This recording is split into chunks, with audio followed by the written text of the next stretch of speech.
I'm Doc Palmer.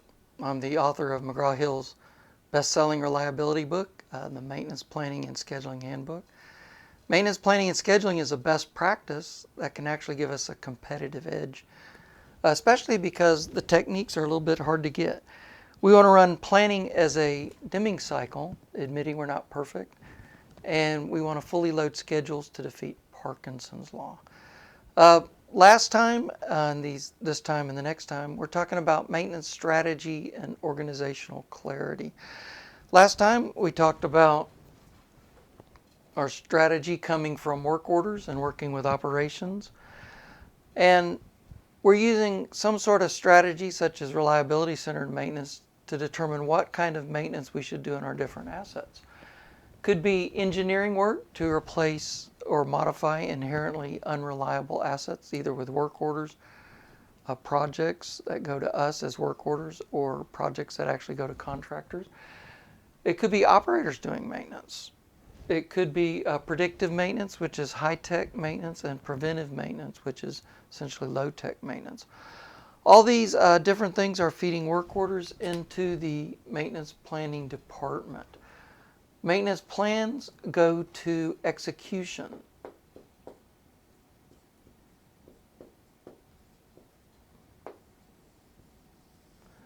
The weekly scheduling is about productivity.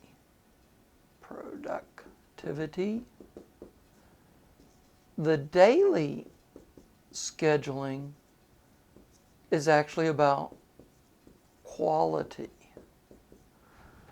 This is our main control for productivity and quality.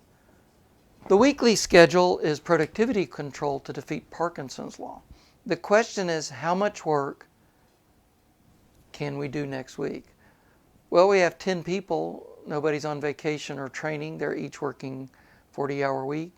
We should be able to do 400 hours worth of work. Well, you won't get 400 hours worth of work done if you don't assign 400 hours worth of work to begin with, because of Parkinson's law. Parkinson's law is the amount of work assigned expands to fill the amount of time available. If you only assign 200 hours worth of work, you might only get 300 hours worth of work done. That would be the work you assign plus reactive work. Now we want to assign 400 hours worth of work and be willing to break the schedule. That's a key concept in the planning and scheduling world. The daily scheduling is quality control. It is your supervisors available in the field to assign the right person at the right time, depending on what's going on and what's available. And the craftspersons, we want skilled craftspersons trained to work on stuff. We're not replacing that with planning and scheduling. We're actually leveraging that. So the quality is coming from these craftspersons directed the right person at the right time by their supervisor through the daily scheduling. And then with their feedback,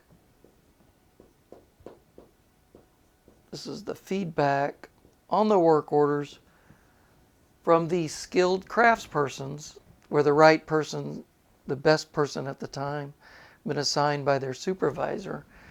They give feedback back to planning.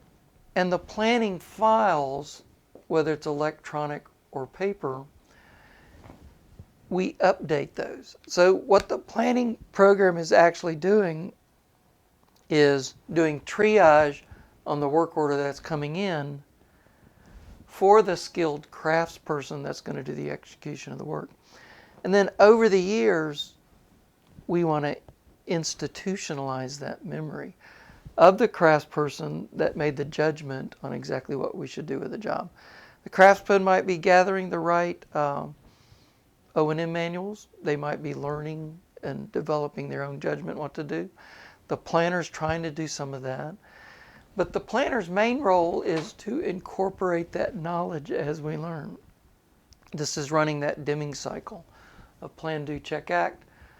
So the craftsperson is the quality running through the planning department. And that comes from the daily scheduling. The weekly scheduling is the productivity control, giving the supervisor enough work to defeat Parkinson's law. So scheduling is really control. Weekly scheduling is productivity control. And daily scheduling is quality control. So that's the main cycle. A couple more things. We don't want to get complacent about PMs. The feedback going to PMs. The monthly PM, it's pretty well worked out. We've got the kinks out. We don't look at the feedback as much. But if you make an improvement to a PM, you've improved 12 jobs for the next year. So it's a huge leverage there. It's so critical to keep things from breaking. We don't want to get complacent about that. And then above all, we want to avoid the cardinal sin of not using work orders. We have to use work orders in our system. You can't be using blankets. Work orders to charge things to. Blankets would destroy your history. You can't look at where you should adjust your maintenance practice. We can't fully load schedules, and we can't institutionalize knowledge. So the work order is the foundation of all that. The type of maintenance we'll do is the strategy. It goes into the planning for the productivity and quality.